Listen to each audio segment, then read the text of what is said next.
At the law school at this fabulous place, Widener Law Commonwealth. We welcome you to this fantastic event this evening. I am really excited that Rob Pulver is here with us. He is the Chief Criminal Law and Judicial Advisory Service at the United Nations Department of Peacekeeping Operations. Not knowing exactly what that means, it sounds like really important stuff in our United Nations Peacekeeping Operations.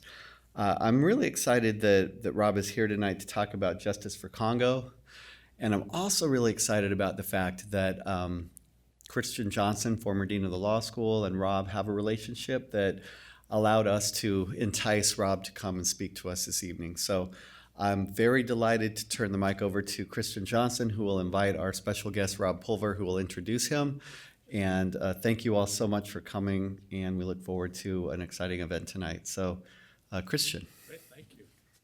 It's if you permit me to digress a little bit, it is really so interesting how the world works. My wife and I were cleaning out files, and I found a picture of Rob and I when we were at East High School on the high school tennis team. And I looked and I go, God, I wonder where Rob is now. And I hadn't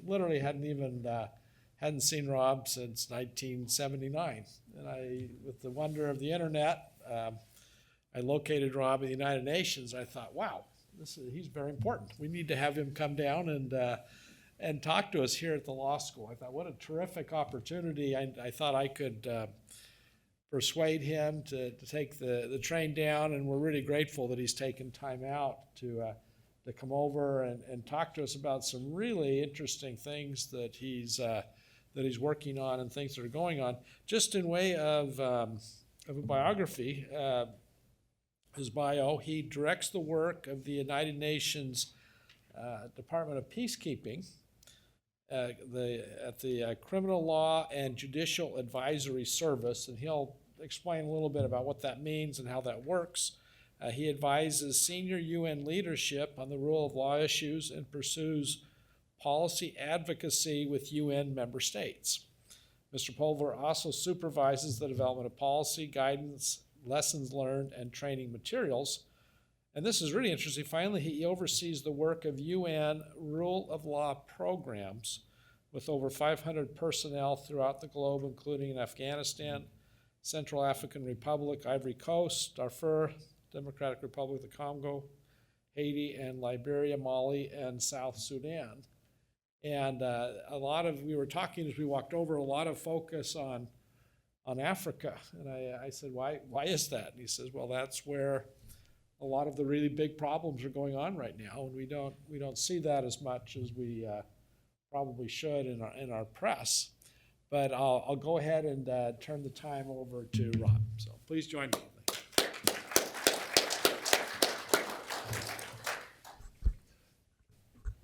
All right, thank you very much, Dean Cummings. Thank you, Christian. And I was really happy to get that call after not seeing you since 1979, and here we are, at least 30 years older. Yeah, that's right. I wanted to talk a little bit about the rule of law work that the UN does in the context of peacekeeping operations and special political missions. And I think a lot of people might not be familiar with peacekeeping operations and some of these political missions that are authorized by the UN Security Council. But for example, a couple examples of peacekeeping operations.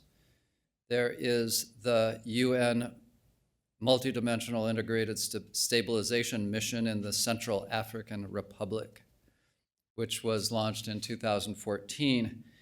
And it works to protect civilians, support transition, facilitate humanitarian assistance, promote and protect human rights, and provide support for justice and rule of law.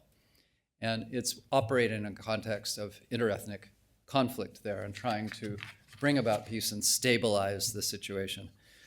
Democratic Republic of the Congo has been in the news a lot, but it's another one of our missions called MONUSCO, and it's actually been in place since 2010.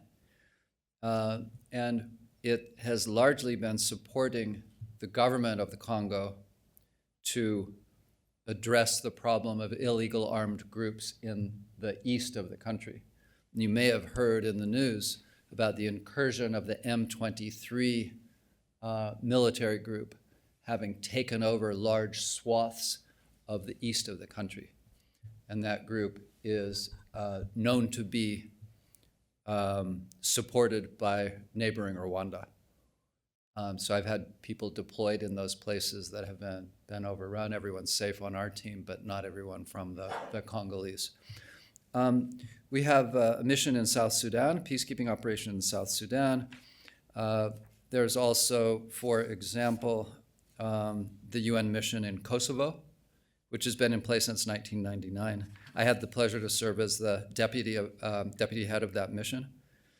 And it has, although its resolution has not changed, it has gone from being the interim administration of Kosovo, running Kosovo, to more of a removed role, and more institutions are run by Kosovo counterparts. But those are examples of a couple of the peacekeeping operations. Another one that you may be familiar with is the UN Military Observer Group in India and Pakistan. And they observe and report on ceasefire violations in the line of control that's between India and Pakistan in the state of Kashmir, but also Jammu. So that's been on the ground since 1949, one of the oldest peacekeeping operations. But there are also smaller, most of these operations have a military component. Most are authorized with express reference to Chapter 7 of the UN Charter. There are smaller missions, and an example of that is our current mission in Afghanistan, UNAMA, which has been there since 2002.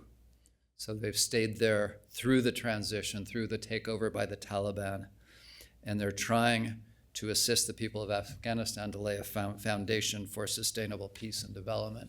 That's a difficult situation because we are, dealing with de facto authorities in the Taliban, but we're doing what we can. And one of the things that we talk about on the rule of law side of things there is trying to convince the de facto authorities that their own religious law, Islamic law, does not call for some of the horrible things that we hear about there.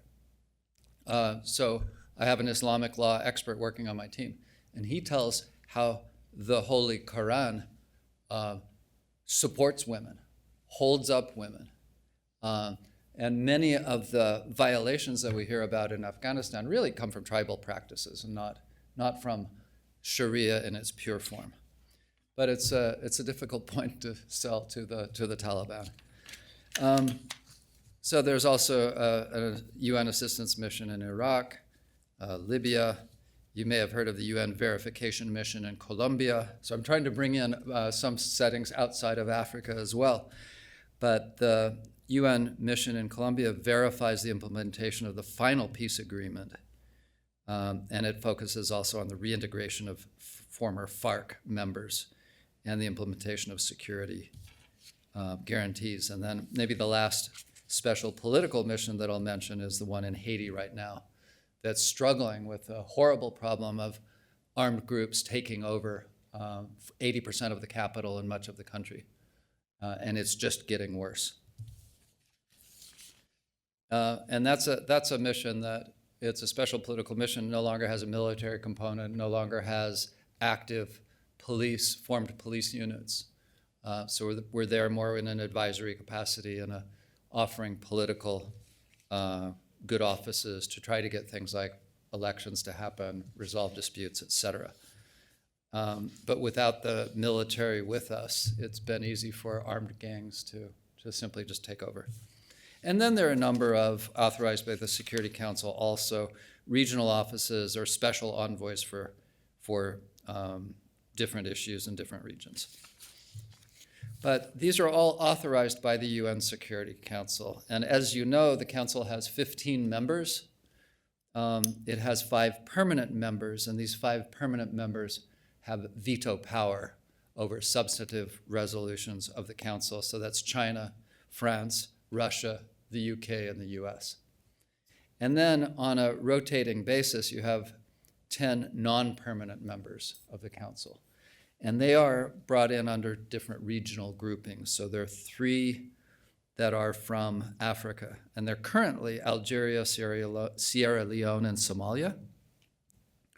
Then the Asia Pacific, the current non-permanent members of the Security Council are Pakistan and South Korea.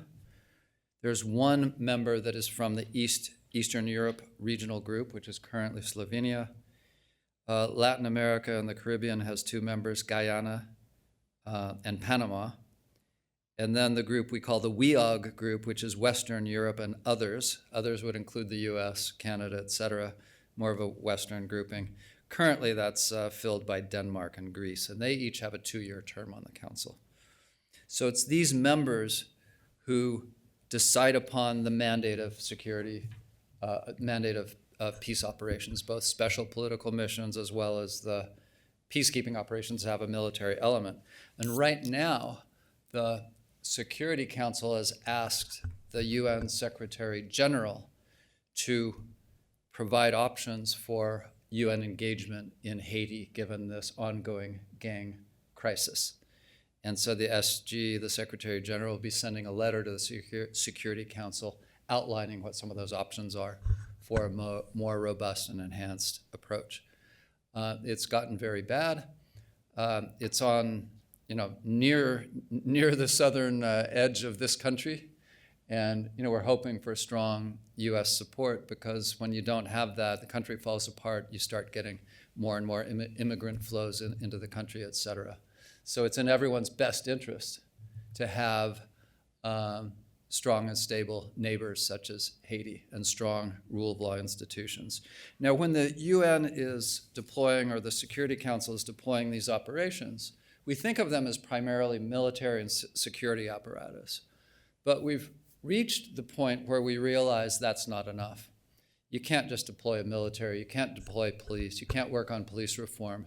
You have to at least work to reform the full criminal justice system. Most of the conflicts that we see globally are the result, and internally, are the result, internally within the countries in which we're working, are the result of the failure of rule of law institutions. People don't have a way to resolve their disputes other than through violence. So we are working to try to strengthen judicial systems in these countries where these operations are authorized, and also prison systems. Say, well, why would the UN be involved in helping to strengthen a prison system? It's like, when we don't, the people that are committing continuing crimes can easily just walk out of a prison. Or the conditions are so horrible that they just break out. So it's really important to have a full assistance to the full criminal justice chain to bring about lasting peace and security. And sometimes we do this with an express rule of law mandate. Sometimes we say it's more about the protection of civilians. Having adjudication of cases is part of protecting civilians when they're being attacked by illegal armed groups, et cetera. So that's the kind of the essence of what we are doing. I want to mention in this context, and I'm a member of the UN Secretariat. I don't work for a single government. I'm not a diplomat representing the United States. In a way, I work for 193 different member states as a member of the UN Secretariat. But I do want to highlight, since I'm speaking to a primarily US audience, I want to speak, or maybe completely, I'm not sure, but I want to speak of the benefits to the US and US interests of the work that the UN does in peacekeeping. So one is it's deploying these soldiers into all these conflicts without having to deploy US boots on the ground. And sadly, those troops are taking a big hit. We lost 174 peacekeepers just in Mali during the time of the mission there. One of my mandated areas is also working on accountability for those crimes against peacekeepers. So 174 killed through malicious acts. But from a US perspective, they're not, that 174 doesn't include a single US citizen in Mali, for example. it's cost sharing as well. The U.S. pays a large portion of the UN's budget according to a particular cost sharing formula, but approximately 78% of the costs are paid by other countries. So there's cost sharing. There is immediate capacity to deal with natural disasters and other emergencies, humanitarian disasters, et cetera, through the UN vehicle. It also is a vehicle for U.S. global influence across really different areas, and different issues globally. So the more involved the U.S. is with the United Nations, actually the more global influence it's able to have, from my experience. And then, of course, the U.S. has a veto, as do the other permanent members of the Security Council, over Security Council resolutions. So it can use that veto power if there is a resolution that would otherwise pass, but it doesn't agree with. So it really has a lot of leverage and power and all the rest. So I may be shaking here as you hear noises about different programs being cut, and there's a 180-day review of the U.S. participation in international organizations. But I really do believe that it's in the U.S. best interest to be very involved. We aren't hit by the funding cut because we are funded through an automatic assessed formula. This is not donor funding. So colleagues who are working for donor-funded parts of the organization are much more right now feeling the pinch of this 90-day freeze of U.S. resources. And luckily, there have been a lot of waivers for, I think, humanitarian assistance. So you don't want people to be starving while there's a 90-day pause, in my view, and I think that's been the position of the U.S. administration as far as I know. So as we're deploying these peacekeeping operations, we are working different programs to help strengthen the rule of law, bring accountability for crimes against civilians. And I want to show you a film. It's a 14-minute film about one of these programs. This is in the eastern DRC. It actually comes from Goma, that has just in the last few days been taken over by this M23 group. But I want to show you this film. I want to warn you that it's not the most pleasant of topics. It's pretty heavy. But let me try to cue that up. Oh no, I might need help. I'm not getting the cursor to move, unless it's a touch screen.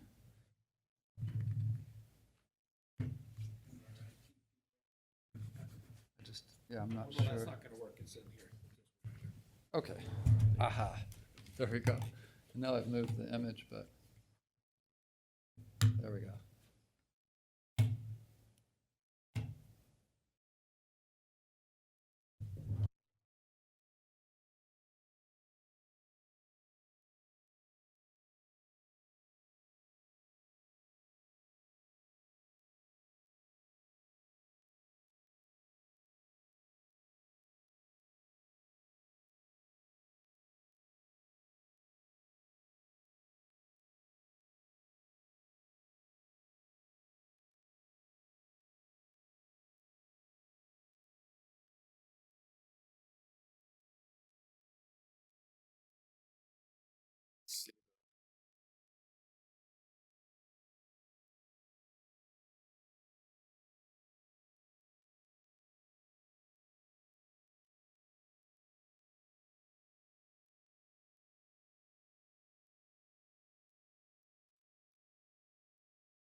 So thank you for watching that. I have to give an update.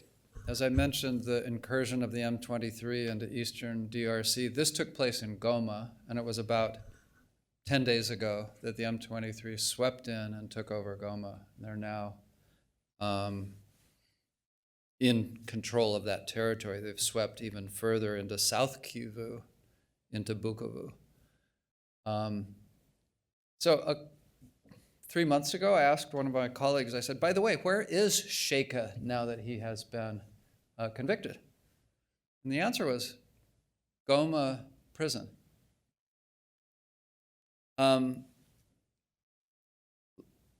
Luckily, I guess, I checked again after the incursion of the M23, and a different colleague said, no, Sheikha has been sent to the capital, to Kinshasa. He's not anywhere within that range. And also, the Congolese were able, with some UN support, to move 155 what we call high-risk prisoners, some of those that present the greatest threat to peace and security, some of the most serious crimes, to move them also out of the way before the M23 swept in and blasted open the walls of the prison, and everybody got out or was killed, etc. But the people that have participated in these sorts of accountability processes and trials, the victims, witnesses, the judicial personnel, etc., they are at risk now of retaliation, either by the M23 or by the people that were broken out of the prison, even if they have nothing to do with the M23. So it's something we're very, very concerned about. It's easy to call for accountability, but what happens when something like this happens? I think there was a question earlier, I think, Christian, what was the UN's role in all of this? It's really important that the film be about the courage and the efforts and the dedication of the Congolese that got this conviction to happen. No one thought it would happen. No one thought there would be any accountability. And really the credit is to Congolese survivors, witnesses, personnel in the investigation, prosecution, adjudication, in the court, etc. But the UN did play a big role in bringing this about. One of the images in there is UN peacekeepers, the traditional blue helmet, kind of surrounding Sheikha. That was his initial arrest by UN peacekeepers in support of the Congolese authorities. And then we have deployed over the last several years what we call prosecution support cells. And these are international investigators and prosecutors who are helping the Congolese with the investigation and prosecution of a number of cases. And there was the reference to the 1,800 people that were convicted. That's now about 2,000 with this support. Now, we don't have the authority. We are not the judicial actors in that setting. We can only back up the Congolese authorities who are in charge. But some of that is advice, some of it is investigative support. We deployed a ballistics expert to Congo for a while. A lot of it's also logistical support. You have a large UN mission, we have airplanes, the ability to travel, even some resources. Even sometimes a piece of paper is not readily available, or a pen or other things. Sometimes it's very, very, very basic because of the lack of resources. But that's one case that I wanted to show you. I also wanted to just show you this image, the PowerPoint. I guess I can start the slideshow if I can do that.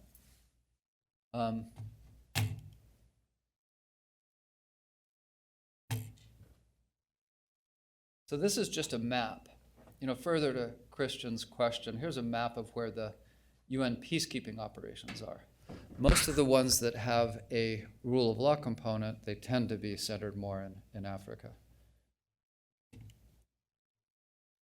You can see that. And then here are what we call the special political missions. These are also authorized by the UN Security Council.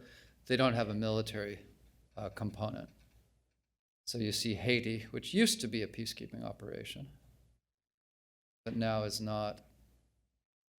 Colombia, etc. Somalia. I wanted to show you a few images, I think, before we open up, Christian, with your approval, but before we open up for discussion. Yeah, that'd be great. So here is in the Central African Republic, in the capital Bangui. This is a proceeding before the Special Criminal Court. It says July 2025, so it's in the future. But the Special Criminal Court is a very interesting internationalized approach to justice. It's a national Central African Republic court authorized through their legislation, but it includes international judges, prosecutors, and court personnel working within it. And they hear the most serious of crimes. And for example, the chief judge is a national Central African, but the vice judge, the deputy, would be an international. And that's how it works in the prosecution and also in the clerk's office. This, I should mention, I do need to mention, I've been scrambling the last few days trying to generate extra resources for this court because the U.S.'s temporary freeze on some of the assistance affected this court directly. So I've had to find 3 months of coverage for the stipend of the international judges and some of the other expenses of the court. And some of our colleagues, and we work closely with the United Nations Development Program, et cetera, were considering sending termination notices to those international magistrates, which would have sent this to a grinding halt. We convinced them not to, and we've been able to come up with the funding for 3 months, and we're doing a lot to try to broaden the base of donors so that this program is not at risk if any single donor decides to pull out. We actually have had 2 trials conclude. There's a third one going on right now. But there are 21 cases in investigation involving 40 detained individuals. So the work of the court really needs to ramp up. But this is the first internationalized tribunal quite like this in Africa. And it does speak to more African solutions for Africa, where there's sometimes resistance to the International Criminal Court and all the rest. They see that sometimes as unfairly pointed at them when it's not pointed at other settings as much. So this is an answer to that. So here is kind of a reconciliation, community reconciliation effort in South Sudan. And the point here is a lot of justice really is more done through traditional mechanisms and approaches, tribal leaders, et cetera, that sometimes is more fitting to the particular culture. At the same time, a lot of those traditional systems don't have the human rights protections that we would expect and don't treat women equally. But we do try to inculcate these values even into traditional approaches. And there's a considerable amount of openness and receptivity to that. So here's in the DRC a picture from the trial of Sheka. Took place November 2020. And here we are in South Sudan. We've been supporting mobile courts in places that don't have a formal justice system. So we do a lot of logistics to take the relevant actors to a mobile court facility. Without us there, it would pretty much be a vacuum. Although UNDP is working also on mobile courts, but without the UN support, you might not have access to justice at all, which makes the conflict much more likely to break out. And here is in Kosovo, in Pristina, trial of the taking place, or court proceeding taking place in the court of first instance in October of 2017. Now, I didn't get any good pictures of prisons, partly because we have a rule against showing the face of prisoners or any other identifying identifying anything else that would identify them because of their own dignity, but also safety and security. But this is maybe gives a flavor of that. And you take the image on the left, you see about 3 pads on the ground. I have seen people standing wall to wall. I had a colleague in Haiti, for example, that would hold up a piece of cardboard about, I don't know, about this size. Say, well, what's that? Maybe a little bigger than that. Say, what is that? That's the amount of space per detainee. And at the time in Haiti, people weren't getting out of their lockup for more than an hour a day. So I can't show you those sorts of images, but it's bad beyond imagination.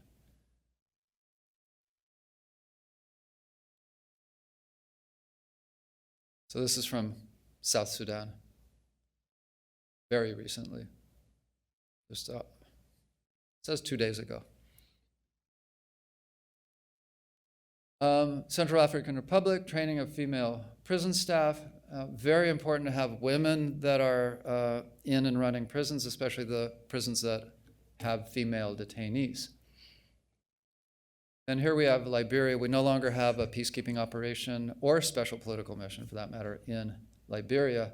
But we did a lot of work with their Bureau of Corrections. So this is from 2022, it looks like.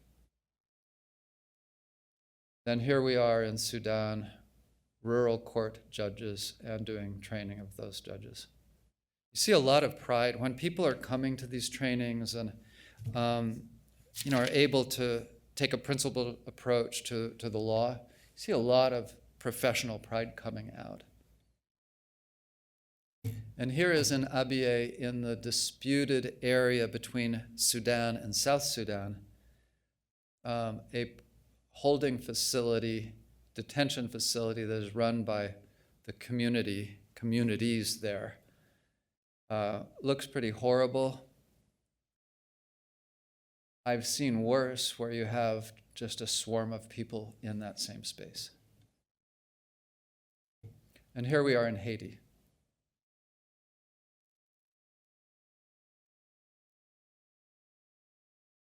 And this is a swearing in the Central African Republic Special Criminal Court.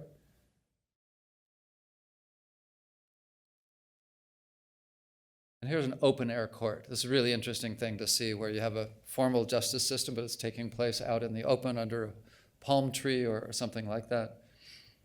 If the weather's nice, it's maybe better than being in a room like this sometimes.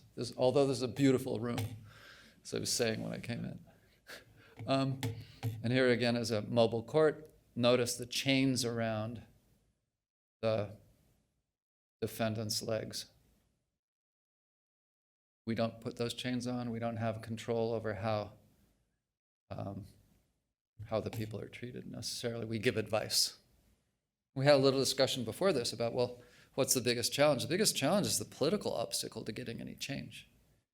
We don't want you telling us what to do. And maybe I don't want a well-functioning branch of government in the judiciary. So here again is the Special Criminal Court. It's really a nice facility.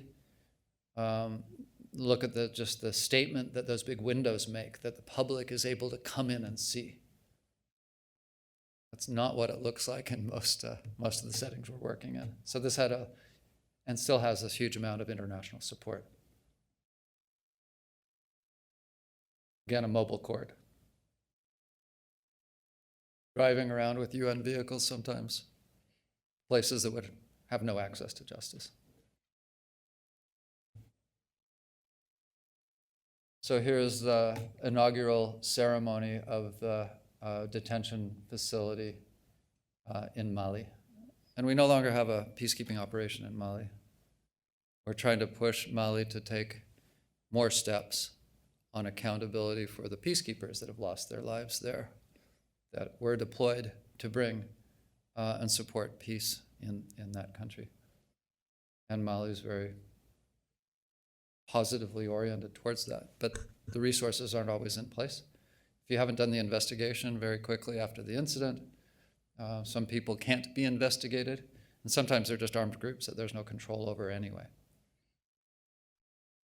So that is really it from my side. And I think it would be good to open up to discussion if we have time.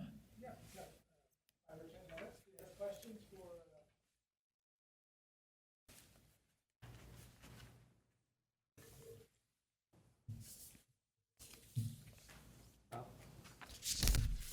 Oh, sorry. What will happen if the funding from the United States isn't redone, I guess is a good way to say it? Because I know you said it's on pause for like a 90-day review, or did I hear 120? Well, it's a 90-day review of a lot of their funding, a pause for 90 days. And then separately, there's a 180-day evaluation of the U.S.'s participation in international organizations. So the 90-day freeze affects that special criminal court in the Central African Republic. The administration will be looking at the participation of the U.S. in all international organizations, including the UN. The funding for the work that we do, we call assessed funding. It's an automatic assessment according to a formula of 193 of all of the member states. The U.S. pays by far the largest share. So of what we call the regular budget or the program budget, the U.S. is paying 22%, and it's capped at 22%. For the peacekeeping budget, for peacekeeping operations, the U.S. assessment is 27% of the total. And Congress has said, quite a while back, Congress has said, we're not paying more than 25%. And so the U.S. has had that arrears accumulating over time.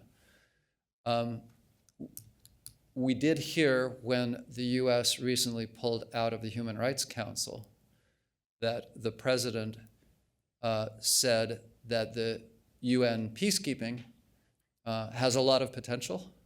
So it was some positive signals there. Again, I think participation in this international body is really a way for any country to exert its influence, have a greater role. When a country pulls out and is less engaged, in my view, it leaves a vacuum for other countries to come in and be more involved. Now, in terms of funding, we are beating the drum. We're trying to get more funding from a broader base of countries to support the Special Criminal Court, because right now it's funding from the mission itself, then it's funding from the EU. France is coming in with a little bit now, and then the US. We need a broader base so that if any particular donor decides to pull out, that the whole operation isn't at risk. So it's not the best business model we have right now, so we need to broaden the base anyway. We also need to open another trial chamber to have any chance of dealing with those 21 cases that are in investigation. But yeah, I'm positive about continued support for the United Nations as a vehicle. But as we know, there are certain programs that are not getting support from the new administration. DEIA type programs, reproductive rights, et cetera, et cetera. We've all heard it. Yes, please.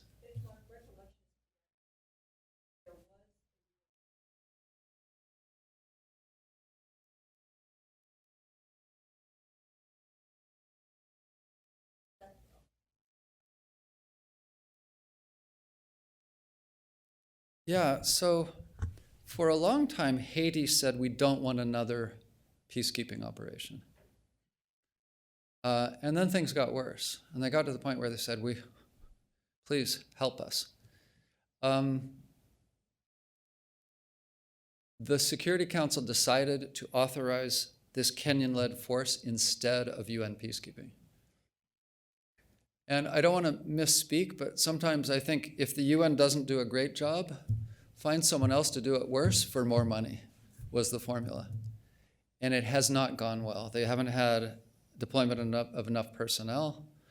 The gangs there are emboldened. At first they thought, oh no, they've finally arrived. They're emboldened, fearless, realize that this force is powerless and the situation is much worse. So right now, the Secretary General is preparing this letter to the Security Council, laying out options for what the UN engagement could be in Haiti. I would hope that a peacekeeping operation is one of those options. On the other hand, you can't stay in a country forever with peacekeeping. And the problem in Haiti, from my perspective, is you have a handful, maybe 17 large families that have all of the economic power. Then you have politicians sort of under that those families can control. Then you have the impoverished masses who they're disenfranchised, they have no ability to influence their own future, etc. And if you don't resolve somehow that dynamic, it's very hard to have functioning governance. At one point, one of my colleagues was talking to a Haitian leader about the failed rule of law system. And I said, what do you mean the failed rule of law system? It works just fine. My son was arrested for drunk driving and he hit something last night. I went down to the court, paid a little money, got him out. It's all resolved. The rule of law works fine for me. But if you don't have that influence, people can be in pretrial detention for stealing a case of Coke indefinitely and can starve to death in prison because the money for the food doesn't always get to the prisoners. And it's not just Haiti. It's shameful. But yeah, despite the efforts of Kenya, the effort has not led to the success everyone was hoping for. And the funds needed to support Kenya, they weren't bringing their own funds. Those funds weren't coming as quickly as needed. The US was the biggest provider of those funds. But I think there needs to be a more robust approach to Haiti, given how bad it's been. Anyone else? Let's give Rob a minute. Oh, sorry.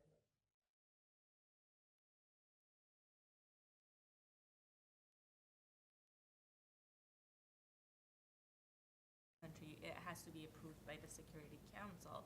But is there any exceptions if one of the main countries vetoes it and UN still inserts a peacekeeper because of how bad a situation in that country is?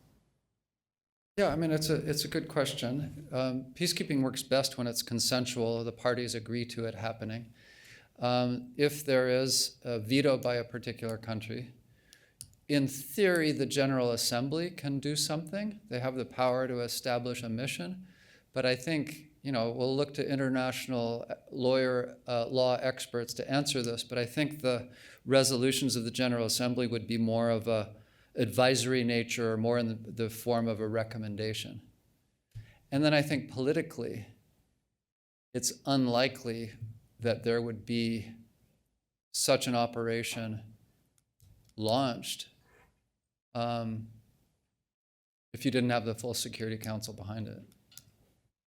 So we're kind of stuck with sometimes a dysfunctional Security Council because of global dynamics. But I know there was a question over here as well, or a comment. The video was interesting. Wow, what was his sentence? I don't remember offhand. It may have even said in the video, but life? Yeah.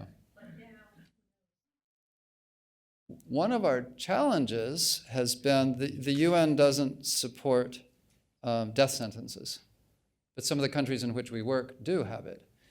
And Congo has started to implement, or say they will implement. They had a moratorium on the death penalty. They've started to say they're going to begin to implement death sentences.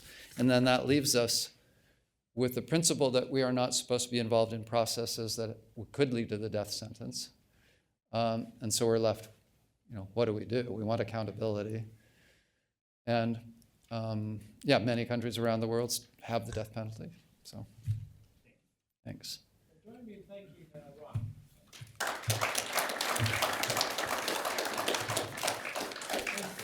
Continuing our conversation in the gallery, we have some refreshments over there, and so please.